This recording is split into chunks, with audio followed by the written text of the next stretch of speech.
Hello everyone. Today we are going to study class 6 geography chapter 1 locating places on the earth. Chapter start करने से पहले यहाँ पे कुछ क्वेश्चंस दिए हुए हैं, पहले उन्हें पढ़ लेते हैं. What is a map? How do we use it? What are its main components? यहाँ पे मैप और उसके components के बारे में पूछ रहा है. सेकेंड क्वेश्चन है what are coordinates? How can latitude and longitude be used to mark any location on the earth? यहाँ पे coordinates, latitude and longitude की बात हो रही है. थर्ड क्वेश्चन है how are local time and standard time related to longitude? इस question में लोकल टाइम और स्टैंडर्ड टाइम लॉन्गिट्यूड से कैसे रिलेटेड है इसके बारे में पूछ रहा है. ये आपको बहुत न्यू लग रहा होगा, but after reading the entire chapter you will be able to solve these question. So let's start. Imagine that you are visiting a city for the first time. How would you find the places you want to visit? You might ask a local person for help or you might look at a map of the city. यहाँ पे कह रहे हैं कि आप कोई city visit करते हो पहली बार, तो आप उस प्लेस को कैसे ढूंढोगे जहाँ आपको जाना है. या तो आप किसी लोकल पर्सन की हेल्प लोगे या तो आप मैप देखोगे अगर आपके पास मैप है तो. यहाँ पे एक पर्टिकुलर सिटी का मैप दे रखा है जहाँ पे सारी चीज़ें ऑलरेडी ड्रॉ की गई हुई है, जैसे स्कूल, मार्केट, बैंक, जो भी इम्पोर्टेंट है. आप इस मैप को देख के बता सकते हो कि कौन से प्लेस कहाँ पे है और आप इजीली जा भी सकते हो. ठीक है, तो this is the essence of this chapter कि आपको मैप, उसकी इम्पोर्टेंस, लैटिट्यूड, लॉन्गिट्यूड्स के बारे में पढ़ाया जाए. ठीक है, यहाँ पे क्या लिखा हुआ है, a map is like a treasure guide. It shows you where things are and how to get them. Cartoons में या आपने हमेशा देखा होगा कि एक ऐसे मैप बना होता था जहाँ पे एक ट्री होता था और यहाँ पे क्रॉस होता था जहाँ पे ट्रेजर होते थे और हमको यहाँ फाइंड करना होता था. तो इस मैप को देख के आप इजीली उस चीज़ को फाइंड कर पा. यहाँ पे मैप और उसके कंपोनेंट्स के बारे में बताया है. What is a map? हमने ऊपर वो ड्राइंग देखी थी, आपको उसमें क्या समझ में आया कि मैप क्या था? उस एरिया का रिप्रेजेंटेशन था और ड्राइंग थी. जो भी इम्पोर्टेंट प्लेसेस जहाँ पे थे उसको लोकेट किए गए थे.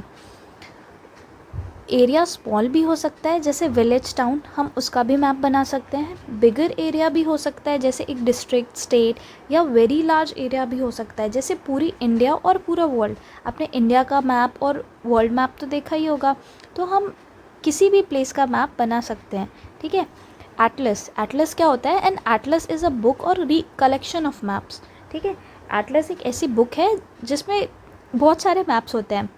आपको फिज़िकल, पॉलिटिकल, थीमेटिक, आपको सारे मैप्स दिख जाएंगे एटलस में. ठीक है, यहाँ पे कुछ टाइप्स दिए हुए हैं मैप्स के. पहला है physical map. Physical maps show some natural features such as mountains, oceans and rivers. Physical maps में हमें क्या क्या देखने को मिलता है? जैसे माउंटेन्स है, ओशंस है, रिवर्स है, सारी नेचुरल चीज़ें जो होती हैं वो हमें सब फिज़िकल मैप्स में देखने मिलती हैं. Look at this map. ये फिज़िकल मैप है इंडिया का. यहाँ पे आप देख सकते हैं हमारे हिमालयाज़ हैं. ठीक है, ये थार डेज़र्ट है, ये वेस्टर्न घाट्स है, ये ईस्टर्न घाट्स हैं. ठीक है, यहाँ पे इंडो गैंजेटिक प्लेन्स हैं. ये ब्लू लाइंस आप देख रहे होंगे, ये सारे हमारे रिवर्स है. तो यहाँ पे सारे नेचुरल चीज़ें हैं. ठीक है, ये हमारा फिज़िकल मैप है. Okay. Second type is political map. Political maps में क्या होता है? Details of countries, states, boundaries और सिटीज़. पॉलिटिकल मैप में हमें ये सारी चीज़ें देखने मिलती हैं. ये इंडिया का पॉलिटिकल मैप है. यहाँ पे आप देखिए हमारे स्टेट्स हैं, यूपी, राजस्थान, एमपी, ये सारे हमारे स्टेट्स हैं. ठीक है, ये कंट्रीज़ है. ठीक है, ये इंटरनेशनल बॉर्डर है हमारा, नेपाल, भूटान, बांग्लादेश, पाकिस्तान. ठीक है, तो ये सारे स्टेट्स और कंट्रीज़, ये हमारा पॉलिटिकल मैप है. Third type is thematic map. ये स्पेसिफिक काइंड ऑफ इंफॉर्मेशन देते हैं. ये स्पेशल थीम्स पे या किसी पर्टिकुलर थीम पे बेस्ड होते हैं, इसलिए इनको थीमेटिक मैप्स कहते हैं. ठीक है, यहाँ पे देखिए ये मैप. ये पहला मैप टेम्परेचर डिस्ट्रीब्यूशन पे है. ठीक है. सेकेंड मैप हमारा रेनफॉल डिस्ट्रीब्यूशन पे है. कहाँ रेनफॉल कितनी ज़्यादा होती है वो इस मैप में बताया गया है. थर्ड मैप हमारा नेचुरल हैज़ार्ड में, कहाँ ड्रॉट होता है, कौन सा साइक्लोन प्रोन एरिया है, कहाँ हॉट डेजर्ट है, कहाँ कोल्ड डेजर्ट है, कहाँ फ्लड्स होते हैं, कहाँ अर्थक्वेक होता है, ये इस मैप पर रिप्रेजेंट किया गया है. तो ये सारे मैप्स एक स्पेशल थीम पे बेस्ड है, इसीलिए इनको थीमेटिक मैप्स कहते हैं. ये हमारा पॉलिटिकल मैप हो गया और ये हमारा फिज़िकल मैप हो गया. तो टाइप्स मैप क्या है और मैप के टाइप्स, ये क्लियर है। अब हम पढ़ेंगे मैप के कंपोनेंट्स के बारे में। In addition there are 3 important components of maps: distance, direction and symbols. ठीक है, तो सबसे पहले हम डिस्टेंस के बारे में पढ़ते हैं। Have you ever wondered how a huge place can fit on a small piece of paper? आपने सोचा है कि इतना बड़ा कोई भी प्लेस, फॉर एग्जांपल इंडिया को आप एक छोटे से पेपर में कैसे लोकेट कर पा रहे हो? ठीक है, पूरे वर्ल्ड को हम एक पेपर में ड्रॉ कर देते हैं, तो ये कैसे पॉसिबल हो पाता है? It is all thanks to the map scale. ठीक है, मैप स्केल क्या होता है आइए हम जानते हैं। ठीक है, जैसे ये एक रोड है, ये रोड 10,000 सेंटीमीटर का है, लेकिन मैप पे हम इसको सिर्फ 10 सेंटीमीटर शो कर सकते हैं। ठीक है, तो मैप का स्केल रेशियो क्या हो गया हमारा 10,000 अपॉन में 10। ठीक है, तो ये 1/1000 का रेशियो बन गया, यानी 1 सेंटीमीटर 1000 सेंटीमीटर के बराबर है। तो 1000 सेंटीमीटर अगर एक एरिया है तो हम उसको इतने छोटे प्लेस पे भी दिखा सकते हैं। ये 1 सेंटीमीटर का मतलब होगा कि ये 1000 सेंटीमीटर है। ऐसा करके, इतना छोटा करके हम इजीली एक बहुत बड़े प्लेस को एक छोटे से मैप में शो कर देते हैं। ठीक है, तो मैप्स के स्केल के हेल्प से हम किसी भी बड़े एरिया को एक छोटे से पेपर में, छोटे से पीस ऑफ पेपर में रिप्रेजेंट कर देते हैं। ठीक है, तो the actual distance between 2 points represent on the map depends on the scale that the map is using. ठीक है, कोई भी डिस्टेंस किसी भी पॉइंट पे कहाँ से कहाँ जा रही है वो किस पे डिपेंड करता है? मैप के स्केल पे डिपेंड करता है। The second component is direction. ठीक है, अब वो जो मैप हमने देखा था उस पर्टिकुलर सिटी का, उसके टॉप राइट कॉर्नर में डायरेक्शंस बने हुए थे। मैं आपको दिखाती हूँ। ये देखिए, ये सिटी का मैप है, यहाँ पे टॉप राइट कॉर्नर में ये डायरेक्शन बना हुआ है कि ये ईस्ट डायरेक्शन है, ये वेस्ट है, ये नॉर्थ है एंड साउथ है। इस डायरेक्शन को देख के आप कोई भी प्लेस कहाँ पे है आप ये हमको बता सकते हो। जैसे मैप, बैंक ईस्ट में है, रेलवे स्टेशन वेस्ट में है, अपार्टमेंट्स नॉर्थ में है और मार्केट साउथ में है। ठीक है, तो ये डायरेक्शन हेल्प करता है हमें कि कौन सा प्लेस कहाँ है ये पता लगाने में। ठीक है, इनको हम कार्डिनल डायरेक्शंस कहते हैं और कार्डिनल पॉइंट्स भी कहते हैं। ठीक है, इन डायरेक्शंस के बीच में कुछ इंटरमीडिएट डायरेक्शंस भी होते हैं। ठीक है, जैसे ये देखिए, ये नॉर्थ साउथ ईस्ट वेस्ट तो हमने देख लिया था, बट यहाँ पे कुछ और इम्पॉर्टेंट डायरेक्शंस होते हैं। जैसे नॉर्थ एंड ईस्ट के बीच में north east, south and east के बीच में साउथ ईस्ट। ठीक है, वेस्ट एंड साउथ के बीच में south west and north and west के बीच में नॉर्थ वेस्ट। तो ये सारे जो इम्पॉर्टेंट डायरेक्शंस हैं इनको हम cardinal directions and cardinal points बोलते हैं। ठीक है, और ये कुछ कुछ सिंबल से रिप्रेजेंटेड होते हैं, लेटर से बेसिकली। जैसे नॉर्थ को एन से करते हैं, साउथ को एस से, ईस्ट को ई से, वेस्ट को डब्ल्यू से। North east N E represent होता है, साउथ ईस्ट एस ई होता है, साउथ वेस्ट एस डब्ल्यू होता है और नॉर्थ वेस्ट एन डब्ल्यू होता है। ये सारे लेटर से हम इनको रिप्रेजेंट करते हैं। नेक्स्ट है सिम्बल्स। सिम्बल्स क्या है? Another important component of maps. Our map has small drawings of actual buildings and a few other elements. ठीक है, but there would not be enough space on the map of a large city और a country to draw them all. Instead a symbol is use to represent these features. ये क्या बोल रहा है कि इतनी बड़ी बड़ी बिल्डिंग्स, रिवर्स आप एक मैप पे इजीली ड्रॉ नहीं कर सकते, इसलिए हम सिंबल्स यूज़ करते हैं। जैसे रिवर्स, रिवर के लिए यहाँ पे ये ब्लू वेवी सिंबल दिया हुआ है। आप पूरा रिवर, आप कोई भी एक रिवर मैप पे तो ड्रॉ नहीं कर पाओगे, बहुत बड़ा होता है, तो उसके लिए हमने एक सिंबल यूज़ किया है, ये ब्लू वेवी सिंबल। अब आपको जहाँ भी ये ब्लू वेवी सिंबल दिखेगा आपको समझ में आ जाएगा कि ये रिवर्स है। ठीक है, ये कंट्री कैपिटल के लिए रिप्रेजेंटेड है। कंट्री का कैपिटल क्या है? इंडिया का, दिल्ली। तो ये देखिए दिल्ली के सामने ये सिंबल लगा रखा है।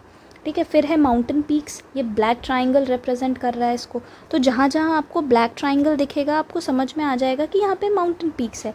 तो सिंबल क्या करते हैं, हमें छोटे छोटे एलिमेंट्स जैसे बिल्डिंग्स हो गए, रिवर्स हो गए, ठीक है, ये सारे रिप्रेजेंट करने में मदद। The Survey of India, a government body, has fixed a set of symbols for maps of India और parts of India.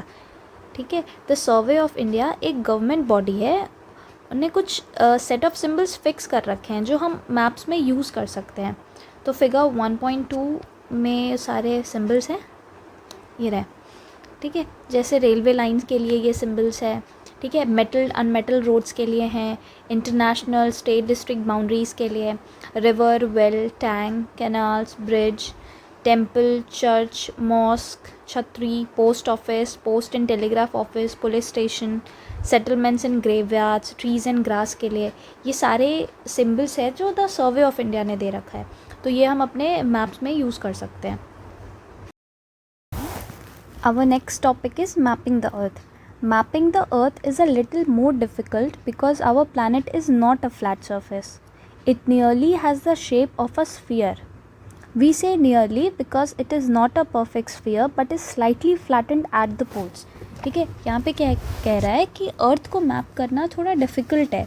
क्यों? क्योंकि अर्थ एक फ्लैट सरफेस नहीं है. ठीक है, ये स्फेरिकल शेप में है और इसको नियरली स्फेरिकल क्यों कहा गया है? क्योंकि वह एग्जैक्ट स्फेरिकल नहीं है. स्फीयर एग्जैक्टली ऐसा होता है, लेकिन हमारा अर्थ का शेप थोड़ा सा फ्लैटेंड है पोल्स पे. ठीक है, ये जो हमारे पोल्स हैं north pole and south pole, उस पर थोड़ा सा फ्लैटेंड है और ये यहाँ से राउंड है. ठीक है, इसीलिए इसको नियरली स्फेरिकल कहा गया है. However in practice we will consider to be spherical. ठीक है, लेकिन एग्जैक्टली हम इसको स्फेरिकल कहते हैं. Representing a sphere accurately on a flat sheet of paper is not possible. To understand why, peel an orange in such a way that you have just 3 or 4 large pieces of the skin. Then try and flatten them on a table. You will see that you cannot do it without tearing them at the edges. यहाँ पे क्या कह रहे हैं कि आप orange peel कीजिए, orange का छिलका निकालिए और उसको एक सरफेस पे, एक टेबल पे फ्लैट करने की कोशिश कीजिए. आप देखिएगा कि आप उसे फ्लैट नहीं कर पाएंगे. क्यों? क्योंकि साइड में उसके एजेस टेयर हो जाते हैं, वो फट जाएंगे. ठीक है, तो इसीलिए एक अर्थ को, एक स्फेरिकल बॉडी को ऐसे फ्लैट सरफेस में रिप्रेजेंट करना बहुत डिफ़िकल्ट होता है. इसीलिए हम ग्लोब में अर्थ को रिप्रेजेंट करते हैं. ग्लोब क्या है? एक स्फीयर है on which a map is drawn. ठीक है, एक डमी है अर्थ का. ठीक है, जिसमें हम मैप ड्रॉ करते हैं. वो ईजी होता है हमें मैप को रिप्रेजेंट करने में वहाँ पे. ठीक है, लेट मी शो यू. ये रहा हमारा globe. Okay, here we will study the globe representing the earth's geography. Because the globe and earth have the same spherical shape, a globe will better represent the geography of the earth than a flat map. ठीक है, इसीलिए हम globe में सारे अर्थ के maps को represent करते हैं, ताकि क्योंकि अर्थ भी एग्जैक्टली स्फेरिकल शेप का है, तो वहाँ पे मेजर एक्यूरेटली कर पाएंगे एज़ कम्पेयर टू कोई भी हम मैप पे या कोई भी सरफेस में इसको ड्रॉ करेंगे तो. ठीक है, our next topic is coordinates. But coordinates पढ़ने से पहले हम लैटिट्यूड्स एंड लॉन्गिट्यूड्स पढ़ेंगे. Latitude measures the distance from the equator. Latitude क्या मेजर करता है? डिस्टेंस मेजर करता है इक्वेटर से. अभी इक्वेटर क्या होता है? ये हमारा अर्थ है. Just a minute. ये हमारा अर्थ है. ये लाइन, इसे इक्वेटर कहते हैं. ये एक इमेजिनरी लाइन है जो अर्थ को 2 इक्वल पार्ट्स में डिवाइड करती है. ठीक है, तो latitude measures the distance from the equator. आप इक्वेटर से कितने दूर जा रहे हो, ये डिस्टेंस मेजर करता है latitude. At any point of this travel, you can draw an imaginary line that runs east and west parallel to the equator. Such a line is called parallel of latitude and it draws a circle around the earth. ठीक है, ये देखिए, ये हमारा equator है और ये lines है, ये लैटिट्यूड्स हैं. ठीक है, ये आप देखेंगे कि इक्वेटर के पैरेलल रन कर रही हैं और ये सर्कल है. ठीक है, ये अर्थ को ऐसे सर्कल करके रखी हैं, ये पैरेलल लाइन्स हैं. ठीक,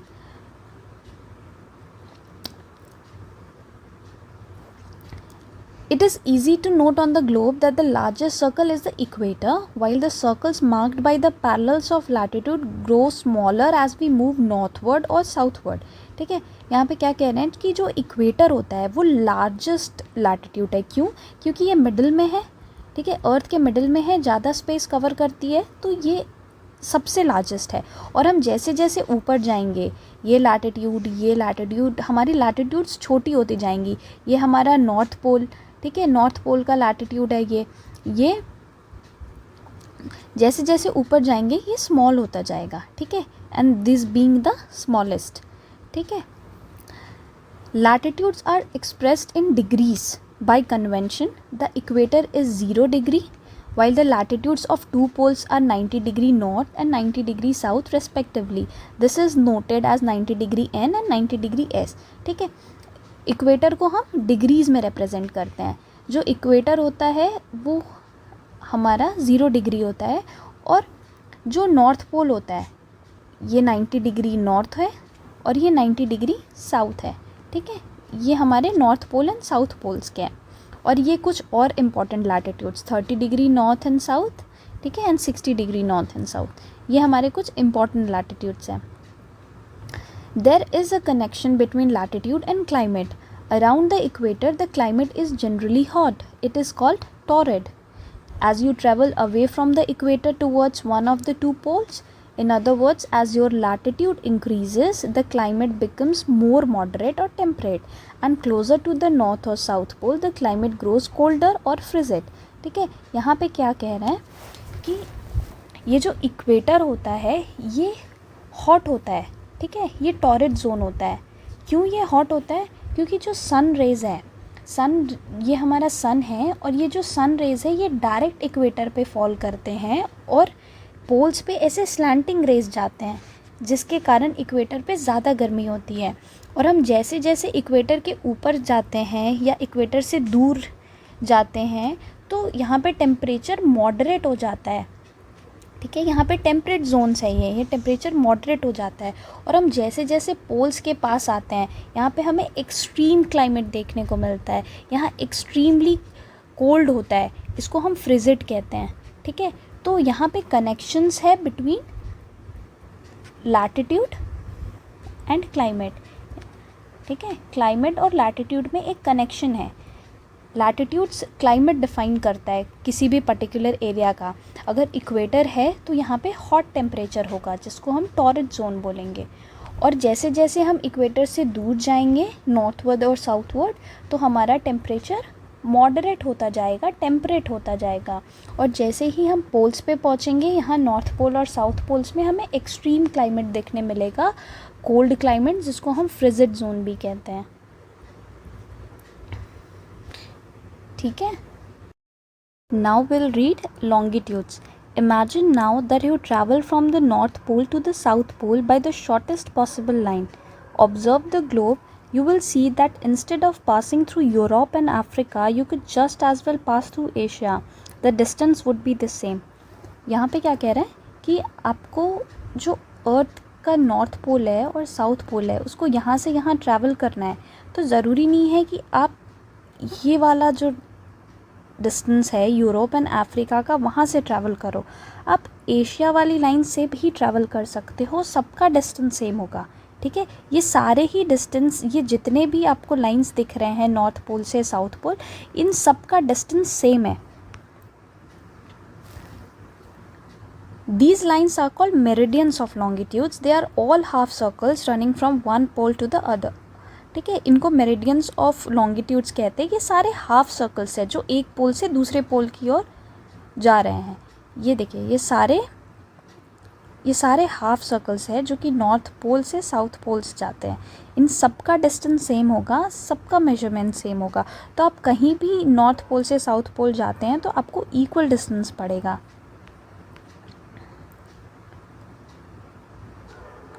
You will also learn in science that the earth spins on its axis. To put it simply, let's place a desk lamp a little away from our globe, focus on it and imagine that this is the sun illuminating the earth. Slowly rotating the globe eastward, you can note that for some places on the earth it is morning, while for the others it is midday, evening or night. When it's breakfast time in one country, it's lunch time in another, and in a third country people are fast asleep. यहाँ पे क्या बोल रहा है कि आपको एक experiment करने बोल रहा है कि आप ग्लोब को, जो अर्थ का ग्लोब है, उसको रखिए और यहाँ पे लैंप रखिए। जो कि सन को रिप्रेजेंट करेगा और ये अर्थ को रिप्रेजेंट करेगा। जब सन की लाइट यहाँ पे पड़ेगी तो सिर्फ यहाँ पे आपको डे लाइट देखने को मिलेगा, बाकी जगह पे हो सकता है ये मिड डे हो या नाइट हो, ठीक है। तो लॉन्गिट्यूड्स क्या मेजर करता है, किसी भी लोकेशन का, किसी भी प्लेस का टाइम मेजरमेंट करता है। आप जैसे जैसे सन के पास हो, आप यहाँ पे डे है, आप जैसे जैसे दूर जाओगे मिड डे एंड नाइट होगा, क्योंकि अर्थ अपने एक्सिस पे रोटेट कर रहा है, अर्थ ऐसे रोटेट कर रहा है। तो जो अर्थ का फेस सन की तरफ पड़ेगा वहाँ पे डे लाइट होगा और यहाँ पे night. Okay, to measure longitudes we need to define a reference point called the prime meridian. It is also called Greenwich meridian because in the year 1884 some nations decided that the meridian passing through Greenwich, an area of London in England, would become the international standard for the prime meridian. It is marked as 0 degree longitude.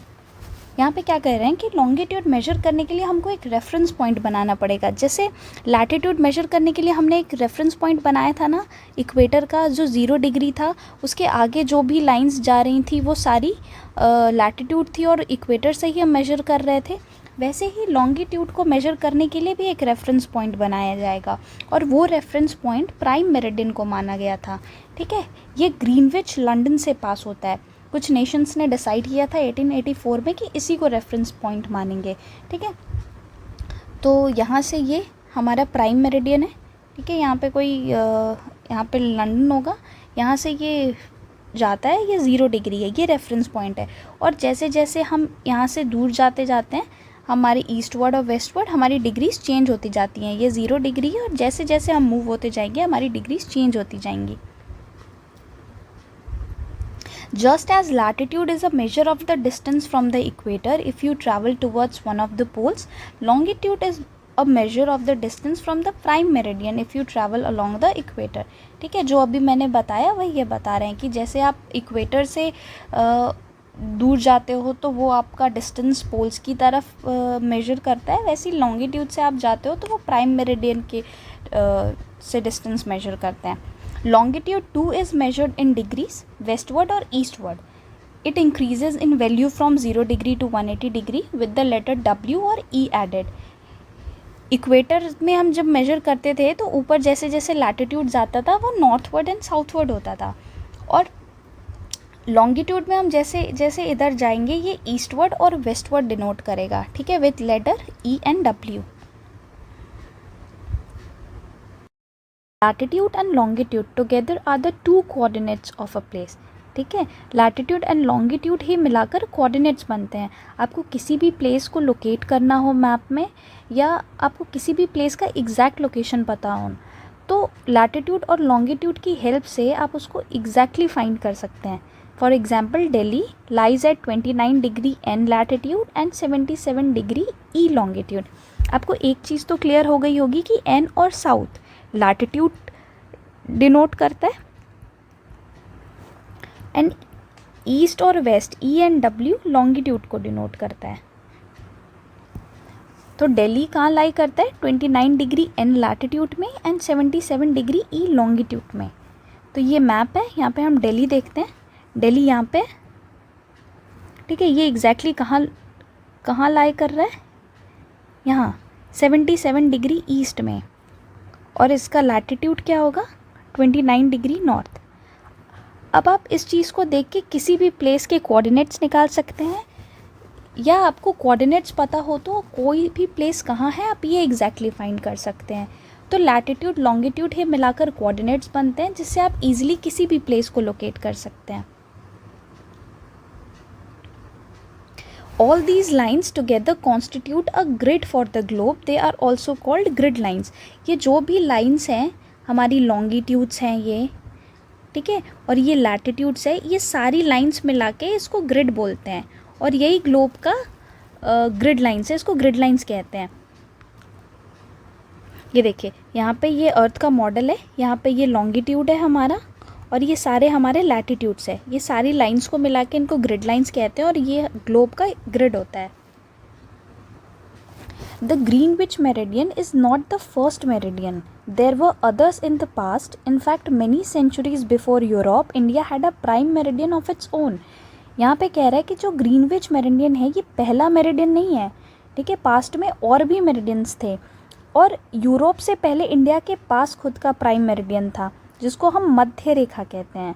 और वो कहाँ से पास होता था? उज्जैन से। उज्जैन कहाँ पे है? मध्य प्रदेश में। तो मध्य प्रदेश में हमारा इंडिया का एक प्राइम मेरिडियन था जिसको मध्य रेखा कहते हैं, और वो उज्जैन से पास होता है। वारामिहिरा जो एक एस्ट्रोनॉमर्स थे वो वहाँ पे काम करते थे और उन्होंने इसकी खोज करी थी। Indian astronomers were aware of the concepts of latitude and longitude. Indian astronomers को पहले से ही लैटिट्यूड एंड लॉन्गिट्यूड के बारे में पता था। The map shows a few ancient Indian cities close to the Ujjain meridian. Some are very close to it while others are little away. That is because measuring longitude required accurate timekeeping which was not as precise then as it is today. यहाँ पे उज्जैन दिया हुआ है, उज्जैन का ये exact location दिया हुआ है 75.8 डिग्री ईस्ट, और इसके आसपास के कुछ लोकेशंस गिवन है। अब हमारा ये लास्ट टॉपिक है understanding time zones. Let's make the globe rotate again from west to east. That is how our planet spins around its axis, making a full turn every 24 hours. A full turn is 360 degrees, so this means 15 degree per hour. Let us now mark the meridians of longitude every 15 degree. ठीक है, यहाँ पे क्या कह रहा है कि हम अपने अर्थ को रोटेट करते हैं वेस्ट टू ईस्ट। हमारा अर्थ ऐसे ही रोटेट करता है अपने एक्सिस पे, तो 24 आवर्स में वो पूरा एक बार रोटेट कर जाता है, यानी 360 डिग्री रोटेट कर जाता है। तो 24 आवर्स में 360 रोटेट करता है, तो 1 आवर में कितना रोटेट करेगा? 15 डिग्री। ठीक है, हर 1 आवर में 15 डिग्री रोटेट करेगा। Moving eastward from the prime meridian we get 0 degree, 15 degree, 30 degree, 45 degree. मतलब 1 घंटे में ये 15 डिग्री मूव कर रहा है। तो मेरिडियन से हम जैसे जैसे 1-1 घंटा आगे बढ़ते जाएंगे 15-15 डिग्री का आपको डिफरेंस दिखता जाएगा, एंड सो ऑन। ठीक है, it is the same as adding 1 hour of local time with each meridian. मतलब हर मेरिडियन पे आप 1-1 घंटा ऐड करते जाएं। इफ़ इट इज़ 12 PM और noon at Greenwich, it is 1 PM at 15 degree E, 2 PM at 30 degree E, and so on. यहाँ पे क्या कह रहा है, अगर ये हमारा प्राइम मेरिडियन है, ठीक है, यहाँ पे प्राइम मेरिडियन में अगर 12 बज रहे होंगे दिन के, तो 15 डिग्री ई पे 1 घंटा 1 बजेगा, फिर आगे 2 बजेगा, फिर 3 बजेगा, ऐसे हर 15 डिग्री पे 1-1 घंटा आगे बढ़ता जाएगा जब हम ईस्टवर्ड जाएंगे। और अगर हम वेस्टवर्ड जाएंगे तो 1-1 दिन कम होता रहेगा। जैसे अगर प्राइम मेरिडियन पे 12 बज रहे हो तो वेस्टवर्ड 15 डिग्री में 11 बजेगा, 30 डिग्री में 10 AM होगा, और 9 AM होगा, फिर 8 AM होगा, and so on. Two friends, one sitting in Porbandar, Gujarat, and the other in Tinsukia, Assam, are speaking on the phone late afternoon. The latter remarks that the sun has set in Assam and it's now dark. The former is surprised and says, but it's still full daylight here. Explain why. यहाँ पे क्या कह रहे हैं कि 2 friends हैं, phone में आपस में बात कर रहे हैं, जो पोरबंदर गुजरात में है और एक असम में है। ठीक है, जो असम में है वो कह रहा है कि सन यहाँ पे सेट हो चुका है और यहाँ डार्क हो गया है, अंधेरा हो गया है। और जो गुजरात में है वो इस चीज़ को सुन के सरप्राइज्ड है और कह रहा है यहाँ तो स्टिल डे लाइट है। तो क्या आप बता सकते हो कि ये ऐसा क्यों हुआ है? असम में शाम हो गई है और गुजरात में अभी भी दिन है, अभी भी सन दिख रहा है। मैंने आपको कॉन्सेप्ट बताया था लॉन्गिट्यूड्स का।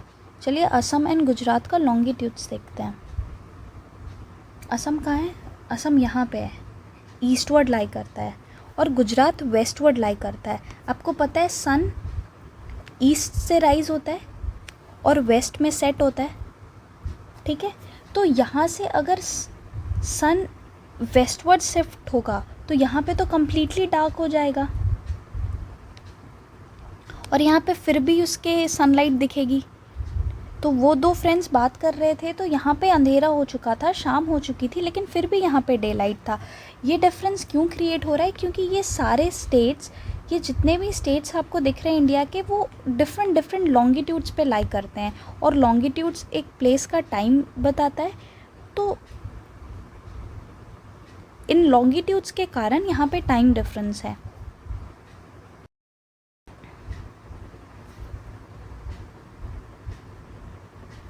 This same method can be used to calculate the local time of any place on the earth, but it would not be convenient for a country to use many local times. This is why most countries adopt a standard time based on a meridian passing through them. Indian standard time is 5 hours 30 minutes ahead of the local time at Greenwich called the Greenwich Mean Time. यहाँ पे क्या कह रहे हैं कि ऐसे तो मतलब हर प्लेस का अर्थ पे हम लोकल टाइम कैलकुलेट कर सकते हैं लॉन्गिट्यूड्स को देख के, बट एक ही कंट्री के लिए बहुत सारे लोकल टाइम्स होना कन्वीनियंट है क्या? असम में कुछ और टाइम हो रहा है, गुजरात में कुछ और टाइम हो रहा है, दिल्ली में कुछ और टाइम हो रहा है, तो ऐसे तो हम एक यूनिफॉर्म टाइम देख ही नहीं पाएंगे इंडिया का। तो इसीलिए एक कंट्री अपना एक लॉन्गिट्यूड को रेफरेंस पॉइंट मान के उसी को एक स्टैंडर्ड टाइम डिफाइन कर देती है। ठीक है, जैसे इंडियन स्टैंडर्ड टाइम है जो वो 5 आवर्स 30 मिनट्स अहेड है ग्रीनविच मीन टाइम के। जो ग्रीनविच टाइम है हमारा, जो प्राइम मेरिडियन है हमारा, उससे इंडियन का जो टाइम है वो 5.5 आवर्स अहेड है। ठीक है, इंडिया ने कौन सा टाइम अडॉप्ट किया ये मैं आपको बताती हूँ। इंडिया का रेफरेंस पॉइंट है ये मिर्ज़ापुर, यूपी में बिलोंग करता है। ये लॉन्गिट्यूड जो है हमारा 82.5 ईस्ट का, ये हमारा रेफरेंस पॉइंट है। इंडिया का स्टैंडर्ड टाइम यहाँ से डिफाइन होता है।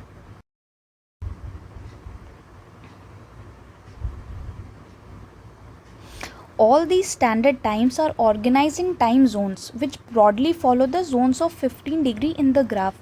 But let us consider the world map. We can see that the lines dividing the time zones are not fully straight. This is because they have to respect each country's standard time and therefore tend to follow international borders. The numbers written inside some countries are the numbers of hours to be added to Greenwich Mean Time to get their standard times if they have a positive sign, और subtracted from the Greenwich Mean Time if they have a negative sign. यहाँ पे क्या कह रहा है, ये एक world map है। यहाँ पे ये जो लाइन पास हो रही है ये हमारी प्राइम मेरिडियन है। ठीक है, आप बहुत से लाइंस देखोगे ये लाइन स्ट्रेट नहीं है, समवेयर इट इज़ टिल्टेड। ये इसलिए टिल्टेड है क्योंकि जो भी कंट्रीज़ के जो इंटरनेशनल बॉर्डर्स है वो स्ट्रेट नहीं है, वो टिल्टेड है, तो उनके कारण उनके जो ये टाइम जोन्स हैं ये इनको भी टिल्ट होना पड़ा।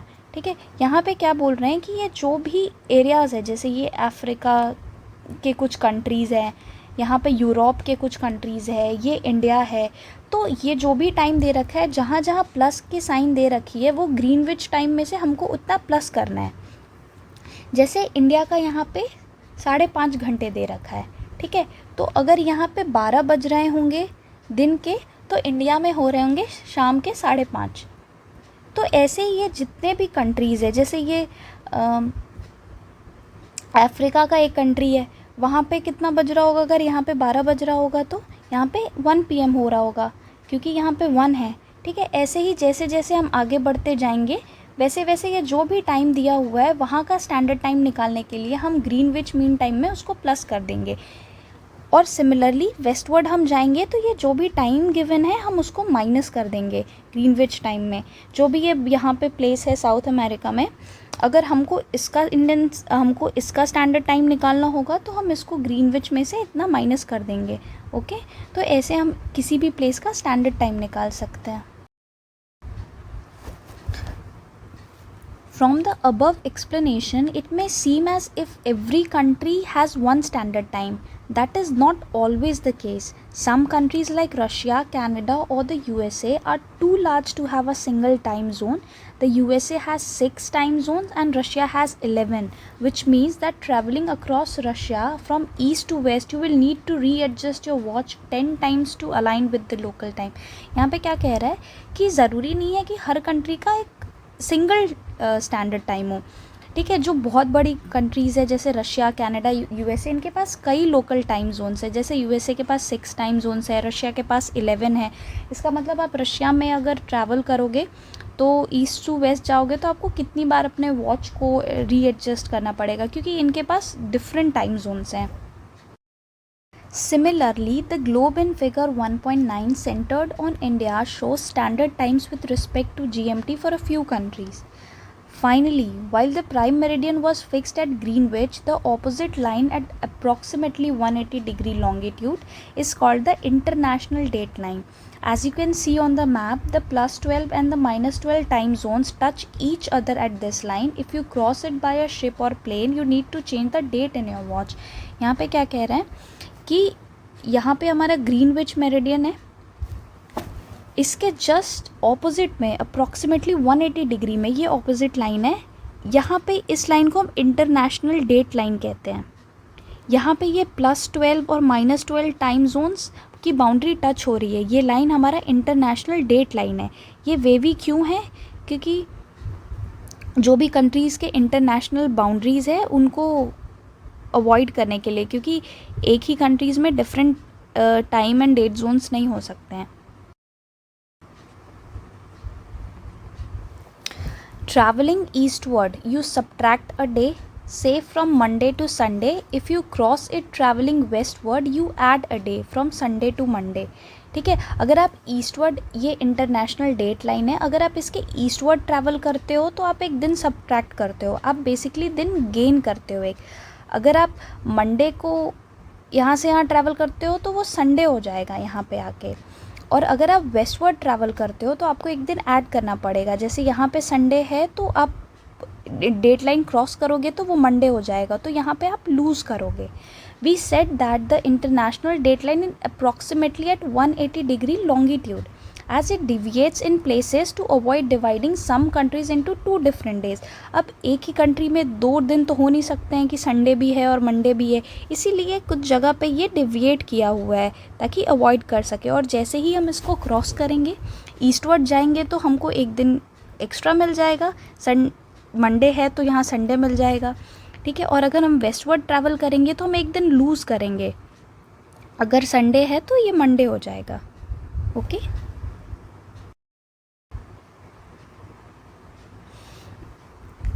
इस फिगर में कुछ टाइम जोन्स दे रखे हैं. टाइम जोन्स आपको निकालने आ गया. ग्रीनविच मीन टाइम से ये जो भी टाइम है आप उसमें प्लस करोगे तो उस पर्टिकुलर कंट्री का स्टैंडर्ड टाइम निकल के आ जाएगा. Let's get back to the questions we have read before starting the chapter.